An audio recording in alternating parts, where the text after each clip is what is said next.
জেগেছে রে জেগেছে, ছাত্র সমাজ জেগেছে, লেগেছে রে লেগেছে, রক্তে আগুন লেগেছে, চেয়েছিলাম চাকরি, হয়ে গেলাম সরকার।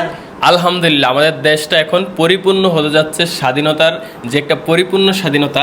আর আপনাদের তো অনেকের কোশ্চেন যে হচ্ছে যেই দুই ভাই মন্ত্রণালয়ে গেছে, আসিফ অ্যান্ড হচ্ছে নাহিদ ইসলাম, এই দুই ভাই হচ্ছে কোন পোস্টে আছে বা কোন মন্ত্রী হয়েছে বা কোন পদে তারা অধিবেশিত হয়েছে। তো আমি সব কিছু আপনাদের কাছে বলতেছি, তার উপর আমরা কিছু সমালোচনা করবো এই ব্যাপারে। তো সেই বিষয়গুলো আপনাদেরকে বলতেছি।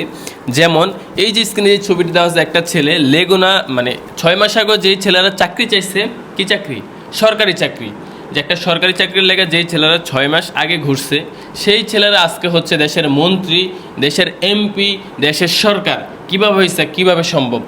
এটা সম্ভব হয়েছে একমাত্র তার নিষ্ঠা, দেশের ভালোবাসা, সততার জন্য এবং জনগণের জন্য, জনগণের ভালোবাসা থেকে।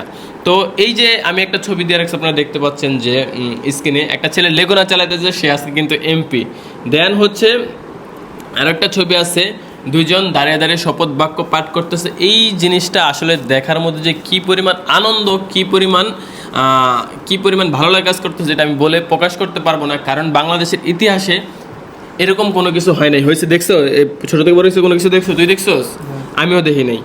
তো অনেকে আবার এইটার সমালোচনা করতেছে। আমি যে বিষয়টা বলবো যে মানুষ অনেক মন্ত্রণালয়ে যেতে হলে অনেক বড় হইতে হয়, অনেক বয়সী হইতে হয়, অনেক জ্ঞানী হইতে হয়, অথবা অনেক অভিজ্ঞ হইতে হয়। আমার মতে মন্ত্রণালয়ে যাইতে হলে এরকম কোনো কিছু হইতে হয় না। ওদেরকে একটা ইয়েতে কোশ্চেন করা হয়েছিল যে 50 থেকে 60 বছরের সচিবরা যখন আপনাকে এসে স্যার ডাকবে, হ্যাঁ, তখন বিষয়টা কেমন? তখন তারা সরাসরি বলে দিচ্ছে আমাদেরকে ছাড় ডাকা লাগবে না, আমরা স্টুডেন্ট, আমরা দেশের জন্য কাজ করবো, আমরা এখানে স্যার হতে আসি নাই, এমপি হইতে আসি নাই, মন্ত্রী হইতে আসি নাই, আমরা আমাদের জায়গা থেকে দায়িত্ব পালন করে দেশটাকে প্রকৃত মুক্তি এবং দেশের প্রকৃত স্বাধীনতাটা আমরা কি ঠিক আনার জন্য আর কি আমরা এখানে দায়িত্বরত হয়েছি। তো আপনাদেরকে এখন আমি বলে দেই যে ওনারা কোন কোন পোস্টে আছে। যেমন প্রথমে বলি হচ্ছে আসিফ মাহমুদ সজীব ভুঁইয়া, যিনি হচ্ছেন আসিফ মাহমুদ সজীব ভুঁইয়া, যিনি হচ্ছেন সমন্বয়ক ছিলেন, বর্তমানে মন্ত্রী পরিষদে দুইজনে আছেন, আসিফ মাহমুদ, আরেকজন হচ্ছে নাহিদ ইসলাম।